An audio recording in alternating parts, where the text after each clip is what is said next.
Cours.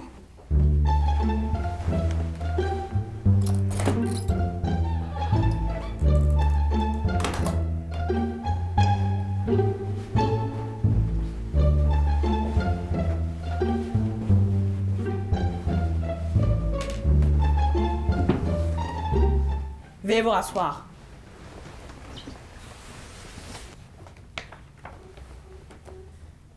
Allez-y. Bonjour. Lors d'un exercice d'expression écrite, l'institutrice parle de la déforestation. Elle demande à Lisa ce qu'elle compte faire pour protéger la forêt. Celle-ci répond que si elle grandit, elle coupera tous les arbres de la forêt pour se construire un château de ses rêves. L'institutrice essaie de lui faire entendre gentiment raison, mais celle-ci ne veut rien comprendre. L'institutrice la traduit donc à la cour éducative. Silence! Silence! Faites venir l'accusé. Lisa est appelée à la barre. Lisa, si vous voulez couper tous les arbres de la forêt, la planète risque de tomber malade. Le saviez-vous? Mon institutrice me l'a dit, mais les arbres, ça repousse, non? Je veux avoir tous les arbres à ma disposition, au moins une fois. Pensez-vous que c'est comme les cheveux? Ça ne pousse pas vite. On n'a qu'à mettre beaucoup d'engrais. Ce qui est sûr, je veux mon château avec les plus beaux bois. S'il vous plaît, il faudra les vernir. Veuillez bien vous tenir, jeune fille. Nous ne sommes pas dans un marché. Maître Esso, vous avez la parole. Merci, votre honneur.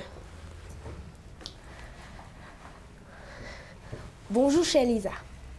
Bonjour, maître. Voulez-vous tous les bois de la forêt pour maintenant? Non, j'ai le projet dans ma tête pour quand je serai une princesse.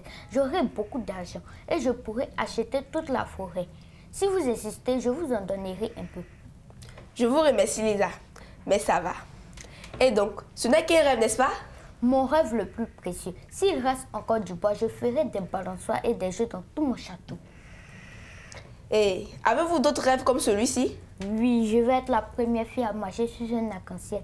Et je veux aussi adopter un bébé licorne. Silence! Maître, continuez. Merci, votre honneur. Merci, Lisa. Votre honneur. Ce n'est qu'une enfant. Pour un rêve dont elle ne se rappellera même pas quand elle sera adulte, on l'a traduit ici. N'a-t-il pas d'autres affaires à juger? Parce que celle-là ne la mérite même pas. Je n'ai terminé, votre honneur. Merci, Maître Esso.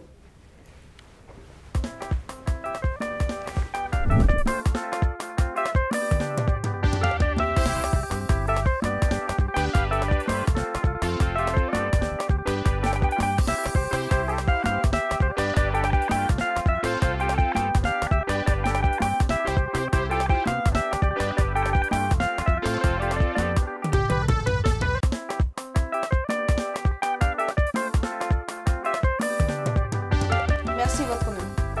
Lisa. Lisa. Votre honneur. Lisa! Silence! Lisa! Lisa! Excusez-moi, votre honneur. Veuillez bien vous tenir. Nous ne sommes pas dans une cour de recré. Maître, continuez. Merci, votre honneur. Lisa, votre avocat dit que vous oublierez votre rêve. C'est vrai? Non, jamais, même pas un rêve. Donc, vous êtes bien décidé à abattre tous les arbres quand vous grandirez? Oui, je vous le jure, mon château sera bâti. Votre honneur, c'est vrai que c'est une enfant. Mais si on ne la sensibilise pas dès maintenant, elle se transformera en destructrice de la nature demain. C'est une future adulte. Et c'est ce que ma cliente ici présente veut éviter. Continuez, je vous prie. Bien. Lisa, si vous avez pour projet de couper beaucoup d'arbres, cela entraînera la déforestation. Et l'air qu'on respire disparaîtra.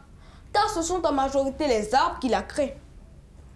Le tableau n'est-il pas fait en bois? Je ne crois pas que mon tableau soit fait en pierre. Les cahiers, les livres, tout cela sont faits en bois. Pourquoi on n'arrête pas les personnes qui font cela? Et c'est moi qu'on traduit. Vous êtes injuste. Eh bien, quelquefois, on est obligé de couper du bois pour subvenir à nos besoins. Mais tout cela est sévèrement encadré. Il y a même des forêts dans lesquelles on ne coupe pas d'arbres. Mon château est un besoin auquel il faut subvenir. Je me battrai pour ça. Votre honneur, vous voyez bien que Lisa est décidée. Ce n'est donc pas un simple rêve pour elle. J'aimerais en ce sens interroger ma cliente. Il s'agit de Madame Cambiré, l'institutrice de Lisa. Bien. Lisa, veuillez regagner votre siège. Faites venir la plaignante. Madame Cambiré est appelée à la barre.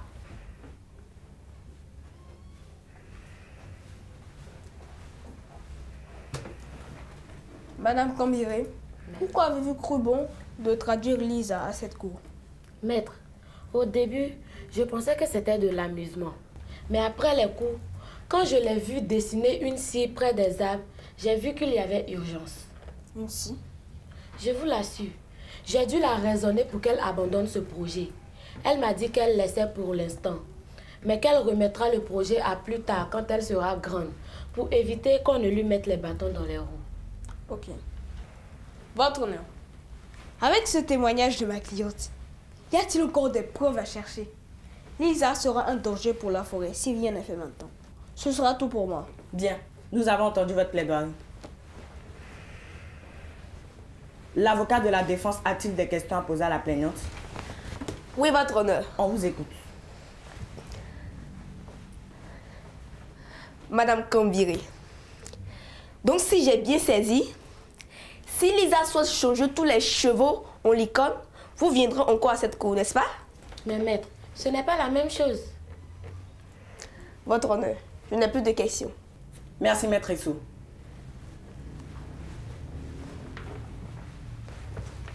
Madame Cambiré, veuillez regagner votre siège.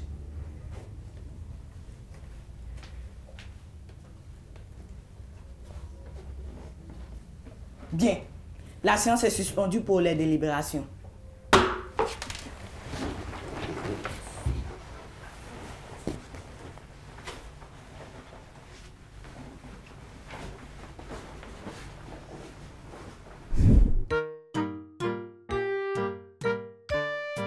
L'actualité.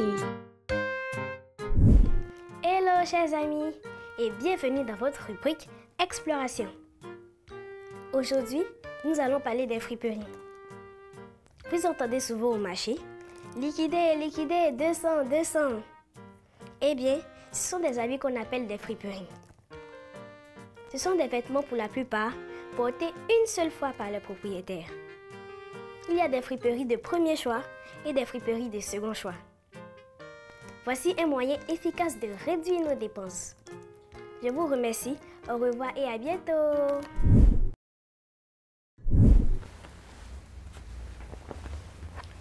L'abattage des arbres est l'un des plus graves dangers de notre monde. Cette déforestation entraîne le réchauffement climatique qui détruit notre planète actuellement. En Côte d'Ivoire, il ne reste que 3% d'arbres. Bien sûr, il faut donc sensibiliser tout le monde à la réforestation. Ainsi, si une personne, aussi petite soit-elle, pense à détruire la forêt pour son propre bien, il est impératif de lui donner des conseils. Lisa, veuillez vous lever. Lisa est donc reconnue coupable des faits qui lui sont reprochés et condamnée à participer au reboisement en plantant des arbres devant sa cour. Veuillez vous rasseoir. Avant de lever la séance, permettons au jury de donner quelques conseils. Les astuces. Coucou les amis! J'espère que vous allez bien. Les arbres sont nos amis. Il faut les entretenir. Pour cela, plantez des arbres autour de vous. Ne laissez pas mourir les jeunes plantes d'arbres. Arrosez-les, protégez-les. Le mot du pédagogue. Salut les enfants! Aujourd'hui, nous allons parler des méfaits de la déforestation abusive. La déforestation abusive est la destruction de la forêt de manière désordonnée, sans plan de reboisement. Alors ne faites pas comme Lisa, qui a de mauvaises pensées. La forêt et les arbres sont essentiels à la subsistance des hommes et des animaux. La forêt et les arbres sont des éléments essentiels à la subsistance des hommes et des animaux. La forêt fournit de nombreux produits et services écosystémiques, entre autres le bois, les champignons, la faune, la flore. sans oublier son rôle essentiel dans la régulation du carbone et du climat. La forêt améliore aussi la qualité de l'air et de l'eau en réduisant les pollutions microbiennes. Elle absorbe le gaz carbonique et rejette l'oxygène. Par ce phénomène, les forêts participent à la lutte contre le réchauffement climatique. Les forêts protègent la biodiversité, luttent contre l'avancée du désert. Voici autant de raisons qui doivent nous pousser à les préserver et non les détruire. Chers parents, enseignez à vos enfants l'importance de la préservation de la forêt en mettant l'accent sur les avantages et les qualités des forêts citées ci haut, afin qu'ils épousent dès leur bas âge l'idée de leur sauvegarde et ils seront de grands combattants contre la déforestation. Chers enfants, la déforestation est une mauvaise chose. Contribuer à la préservation des forêts est un combat noble et nous garantit un monde meilleur avec une biodiversité de qualité. Alors, ne faites pas comme Lisa et soyez de bons combattants contre la déforestation. On se dit à la prochaine. Éducation civique et morale. Brûlure à l'eau chaude. Définition. Une brûlure est une lésion de la peau due à la chaleur, à la radiation, aux substances chimiques, à l'électricité et au frottement. Précautions à prendre. En cas de brûlure à l'eau chaude, il convient de poser les gestes suivants. Toujours refroidir le plus tôt possible par un arrosage à l'eau froide sans pression pendant au moins 10 minutes. Les vêtements de la victime doivent être retirés s'ils n'adhèrent pas à la peau. Couvrez le sujet d'un linge propre et sec. Enlevez les bagues et les bracelets avant la formation des cloques. Évacuez rapidement la victime à l'hôpital. J'espère que vous avez bien noté nos conseils. Tâchez de bien vous comporter, sinon vous viendrez au banc des accusés dans cette cour, qui est loin d'être une cour de recré. La séance est levée.